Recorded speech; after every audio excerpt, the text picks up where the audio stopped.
Salam alaikum, j'espère que vous allez bien. Donc je fais cette nouvelle vidéo. Ce sera certainement la dernière du Ramadan Night Day pour Laylatul Qadr. Donc là je suppose que vous me voyez en train de conduire. Donc je vais pas trop regarder le téléphone, je vais être focus sur la route. Donc pour des raisons personnelles, bon, je ne vais pas m'étendre, j'ai dû quitter ma région parisienne, Bondy, pour être précis, afin d'aller en province, dans un petit village Saint-Désiré. Et là je dois rentrer cette nuit pour être demain matin chez moi, à Bondy. Donc Laylatul Qadr, je vais le passer essentiellement dans la voiture, enfin Laylatul Qadr. Ça c'est la 27e nuit, mais on sait bien que il faut la chercher dans les 10 dernières nuits impaires. Donc en théorie, moi avec ma modeste science que j'ai, c'est pas obligé que ce soit la 27e nuit. D'ailleurs, pas mal de frères avec qui j'ai discuté l'ont senti la première nuit des nuits impaires. Donc n'hésitez pas à marquer dans les commentaires si vous aussi vous l'avez vu, vous l'avez senti plutôt, parce que voir on la voit pas, on la sent plutôt cette nuit. Et des signes qui ont fait que c'était peut-être la première nuit. Moi personnellement, pas vraiment senti, c'est un peu difficile de dire que je l'ai senti. J'ai fait les causes nécessaires, prière, invocation, aumône, mais bon après. Il y a une année où je l'avais vraiment bien senti quand j'habitais sur Paris, je me rappelle, subhanallah, la sensation était assez exceptionnelle. Et depuis, j'avoue que j'ai eu du mal à retrouver cette sensation. Enfin bref, donc pour ce programme de la 27e nuit qui pourrait être peut-être une nuit du destin, on va rester dans l'hypothèse ou peut-être. Donc je vais d'abord commencer, je suis parti donc de Saint-Désiré près de Montluçon. Je vais, Inch'Allah, arriver pour Maghreb à la mosquée de Bourges. Alors j'ai choisi la mosquée de Bourges, la première qui était sur Google. Elle a été bien notée sur les étoiles, mais bon, noter une mosquée, je trouve ça, on note quoi, la moquette, le décor. Voilà, on peut trouver une mosquée comme on note un restaurant, enfin c'est mon avis. Mais bon, il est toujours intéressant de voir les avis, s'il y a des places de parking. Mais bon, sur Google, ils vont jamais être très précis concernant la khutba qu'il y a eu à Jumu'ah, et une question de fiqh sur les avis Google. Enfin bref,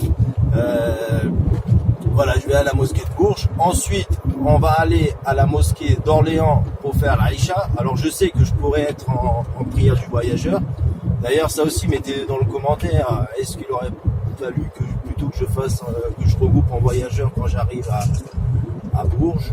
Là, étant donné que c'est Laylatul Qadr, j'ai envie d'un peu de faire un peu plus d'efforts. Dans 500 mètres, prendre légèrement à droite sur le bourg D4. Il y a le GPS qui parle en même temps. Désolé. Et donc ensuite, on essaiera d'arriver pour avant Fajr à la mosquée de Rony ou au Noisy-le-Sec. Je pense que c'est plutôt Rony. On verra bien. Prendre légèrement à droite sur le bourg D4, puis prendre à gauche sur le bourg. Prier Fajr, faire quelques prières même avant, ce serait toujours agréable. Donc voilà, là je suis arrivé à Védin, au centre de la France. Je vous mettrai des photos sur mon Instagram et même d'autres photos de là où j'étais. Ethic Life et ETHIK-life. Voilà, c'est mon Instagram. C'est aussi mon prendre à gauche Facebook. sur le bourg D67, puis tourner à droite pour rester sur le bourg. J'écoute le GPS sans vraiment l'écouter parce que je connais quand même la route, mais je l'ai quand même mis. Ensuite, c'est tout. Voilà, donc entre deux, je couperai le jeûne à Bourges. On va essayer de trouver un endroit sympa où manger. Je ne vais pas m'étaler sur ce que je suis en train de manger par descente et par ceux qui ont des difficultés à manger. Ce ne sera pas non plus un repas de luxe non plus, on n'a pas trop de temps. Voilà, peut-être une photo et encore on verra. Je pense que ce sera un plat assez simple, on va pas se prendre la tête. Voilà, bon, écoutez, je vous dis à plus tard pour une prochaine vidéo. Ah oui, voilà, effectivement, le trajet, tant qu'à faire, j'en profite. Le trajet, je le fais avec une Chevrolet Aveo GPL. Voilà, gaz de pétrole liquéfié. Un carburant qui est plutôt intéressant, qui est sympa, économique, écologique, c'est surtout ça en fait. Je cherchais une voiture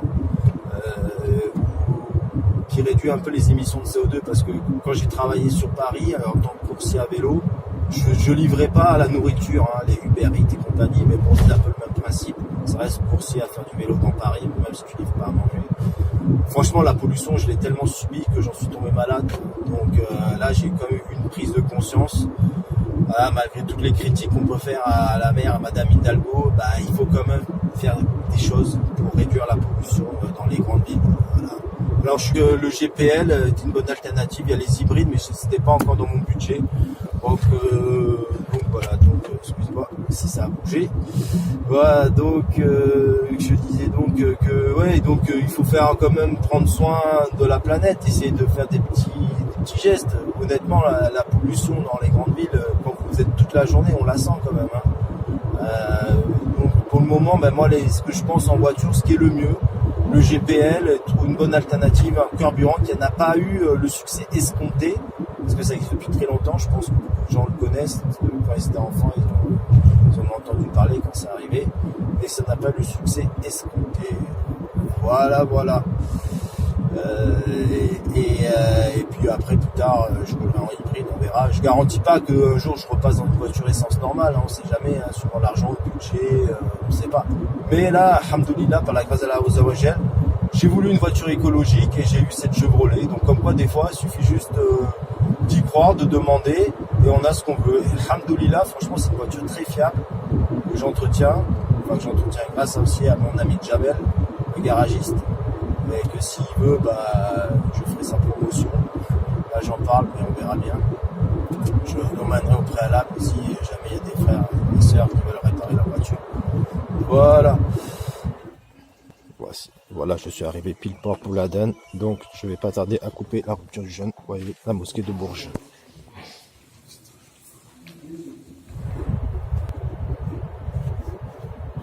Salam alaikum. Oui, je n'allais pas vous faire quand même la suite de la vidéo dans le noir. Donc ça y est, je suis sur l'autoroute direction Orléans pour aller à la mosquée d'Orléans Sud. Encore une fois, j'ai regardé sur Google et elle m'a mis cette mosquée là. Hop, le lien GPS et on y va. D'ici 1 heure, Inch'Allah, je devrais y arriver. Donc si je peux, je connais pas du tout les horaires de la Salat al-Isha là-bas, donc on verra bien, soit j'arrive sans commencer, soit je me greffe au Taraweh. Ensuite direction Bondy, la mosquée plutôt de Rosny-sous-Bois, et retour à la maison. Je vais en profiter pour me présenter, pour celles et ceux qui ne me connaissent pas. Donc moi c'est Jack, le responsable du site internet Ethic Life. Ethic Life, c'est avant tout un site internet, malgré que vous me voyez dans les vidéos. Il y a aussi Instagram, Twitter, Facebook, Pinterest. C'est toujours Ethic Life. Vous rajoutez un trait d'union au milieu et vous me trouvez sur les différents réseaux sociaux. Donc moi je suis converti à l'islam depuis 10 ans, alhamdoulilah. Et je suis sur la région parisienne depuis 11 ans, 11-12 ans. Donc à la base je viens de la Côte d'Azur, de Nice. Je suis monté sur Paris dans l'espoir, dans l'envie, dans l'objectif d'embrasser une carrière de comédien, de briller sur les planches parisiennes et au cinéma. Là je me suis retrouvé musulman. Comme quoi des fois vous savez, vous partez pour un objectif et vous ne savez pas ce qui arrive, ce que vous recevez. Et honnêtement, ça reste quand même être musulman mieux que d'être une star et qui termine mal. C'est souvent le cas. Ça m'a pas empêché quand même de faire quelques projets théâtre. Et ces derniers temps, ça fait un moment que je suis plus sur les planches, que je fais au spectacle. Et alhamdoulilah, je fais des vidéos. Et ça me permet toujours de communiquer, de m'exprimer. Donc le site internet Ethic Life, c'est un web magazine musulman. Je propose diverses thématiques, dont la thématique principale, on va dire, c'est tout ce qui gravite autour de la Oumma, de la communauté musulmane, que ce soit sur l'écologie, l'économie, les ONG, tous les acteurs qui œuvrent pour le bien de la communauté, pour le bien-être d'autrui. Toutes ces thématiques qui sont assez actuelles finalement et que nous les musulmans sont censés approprier peut-être un peu sur le tard. Et donc je prétends pas être l'homme le plus éthique, hein. Franchement ce serait mentir. Mais j'essaye de tendre vers ce que nous enseigne la religion, tout simplement, parce que la religion, l'islam, nous enjoint à être dans le bien, dans le bon. Et puis le fait d'être dans cette émulation, ben ça donne un côté sympa, entraînant. On œuvre pour Allah Zawajel et entre frères et sœurs. Ben, vous voyez, il y a un esprit, il y a un bon esprit, voilà. J'aime bien l'esprit actuel qu'il y a dans la Oumma. On est souvent critique de la communauté musulmane, à juste titre d'ailleurs, mais il y a quand même beaucoup de gens qui œuvrent dans des bonnes actions, et tout en étant bien sûr avant tout au clair avec la sunna, c'est quand même le plus important, les enseignements de la religion.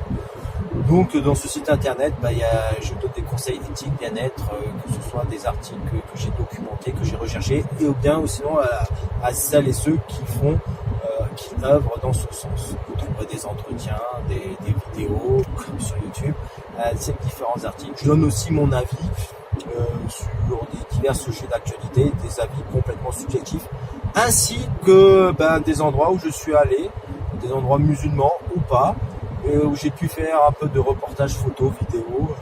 Donc vous trouverez tout ça, que ce soit en Algérie, à Birmingham. Dernièrement, j'ai fait un trek aussi au Népal. Comme quoi, je suis pas allé que dans les endroits musulmans. Et donc c'était sympa. Je relate un peu mes expériences de voyage. Donc c'est un site internet assez complet. Comme je vous dis, c'est plutôt un esprit web magazine. Donc j'espère qu'on va y arriver, Inch'Allah. La voiture elle roule, il n'y a pas de raison que ça tienne pas. Et puis si ça tient pas, j'ai de quoi survivre un petit moment dans la voiture, j'ai de quoi boire, j'ai de quoi manger. Donc il n'y a pas de... Alors il y a un monde de dingue. Ils vont commencer la prière, il faut que j'aille faire le dos. Donc on va voir, c'est super, c'est très grand, elle est grande la mosquée, c'est blindé, c'est normal, c'est la Laylatul Qadr. Voilà, allez, je vais vite faire l'odo et me caler pour faire Aïcha.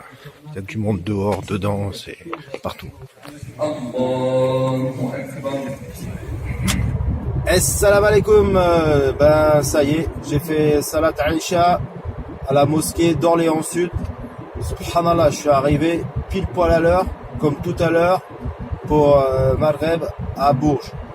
Le plus grand coordonnateur, ça reste Allah Zawajel. C'est vraiment lui qui fait vraiment tout pour faciliter. Nous, on fait les causes et Allah Zawajel fait le reste. Et subhanallah, j'ai pu vraiment faire mes prières à l'heure. J'ai même fait quelques taraweh en plus. J'en ai profité dans cette belle mosquée d'Orléans, belle et grande, que je salue les frères d'Orléans. Voilà.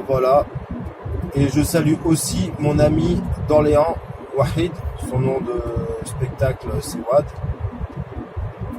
Parce qu'il lui aussi est monté avec moi de la Côte d'Azur. On est monté pour l'aventure, pour les spectacles. Lui aussi il continue dans son domaine. Et voilà, c'est ça. Mais maintenant il se trouve à Orléans. Comme je vous ai dit, on ne sait pas ce qui se passe quand on part de chez soi et qu'on part dans une quête, une aventure. On a un objectif et puis il se passe plein de choses inattendues et c'est ça la beauté, j'ai envie de dire, quand on quitte sa zone de confort, quelque part, se mettre en risque. Le risque en essayant toujours à essayer d'être mesuré, mais quand on se retrouve des fois confronté dans des difficultés loin de chez soi, c'est là qu'on se forge du caractère, qu'on va aller plus loin de ses capacités pour trouver sa subsistance, pour trouver de quoi se loger, de quoi dormir. Et comme bien sûr après la difficulté vient la facilité. Après il y a d'autres personnes, ils resteront chez eux, et ils vont évoluer dans leur environnement. Chacun sa destinée, chacun son risque. Mais néanmoins des fois quand on hésite, il faut que tout est ok, il faut franchir ce pas qui dit il faut que j'y arrive. Voilà. Et peu importe ce qui adviendra, il faut avoir confiance en Allah Zawajel et aussi un petit peu de confiance en ses capacités de savoir qu'on peut y arriver. Tout avec l'aide d'Allah Zawajel, encore une fois. Là je suis pas là de toute façon pour faire un cours de coaching. Le meilleur livre de développement personnel, ça reste le Coran. Il y a tout qui est marqué, il y a toutes les pistes. Tout le monde dans la vie, de toute façon, à un moment ou à un autre, est confronté à des choix pour avancer. j'ai envie de dire, partir de sa région natale pour aller ailleurs à des milliers de kilomètres, c'est un peu l'histoire d'humanité, c'est ce que font beaucoup de gens. En France notamment, hein, il y a beaucoup de personnes issues d'immigration, que ce soit les Portugais, les Sénégalais, les Marocains, les Sri Lankais, on peut en faire des communautés en France, hein, de toute religion. Et puis bon, bah bien sûr, on pense aussi penser pendant ce Ramadan aux migrants qui vivent dans des conditions déplorables, pourries, hein, au nord de Paris notamment. On fait doigt pour eux, hein, ils sont venus en France, hein, récupérer un peu l'argent qu'on leur a volé, hein, parce que toutes les matières premières qui viennent de chez eux, bah, ils veulent un peu leur part du gâteau, hein, donc ils se sont dit, bah, c'est là qu'est l'argent, bah, on va peut-être essayer d'avoir notre part. Malheureusement, bah, ils n'ont pas eu l'accueil qu'ils espéraient. Voilà, c'était la petite parenthèse, et attention, hein, c'est pas pour autant que j'en fais plus pour les migrants, hein. Je fais un constat comme n'importe qui pourrait faire un constat, hein. Après, chacun essaye d'aider ses proches. Voilà, bon, ben, espérons qu'on arrive à la mosquée de Roni dans les temps. J'arriverai avant Fajr, c'est sûr, hein, mais j'aimerais aussi pouvoir faire quelques prières en plus là-bas, tant qu'à faire. C'est peut-être probable, là il est dans le code du destin, dans tous les cas, on fait des causes comme si c'était. Donc, subhanallah, je sais plus ce que je viens de voir passer. Flash, je sais pas ce que c'était. Ça paraît pas une étoile filante, c'est un peu trop proche. Je sais pas ce que c'était qui est passé. Enfin bref. Et d'ailleurs, il y a un hadith qui dit que quand on voyage la nuit, les distances sont raccourcies. Alors si jamais il y a des frères de science qui veulent dire dans les commentaires un peu une explication de ce hadith, ça serait intéressant. Voilà. Et en tout cas, ce qui est sûr, c'est qu'en arrivant sur la région parisienne la nuit, bah, je ne vais pas avoir les bouchons.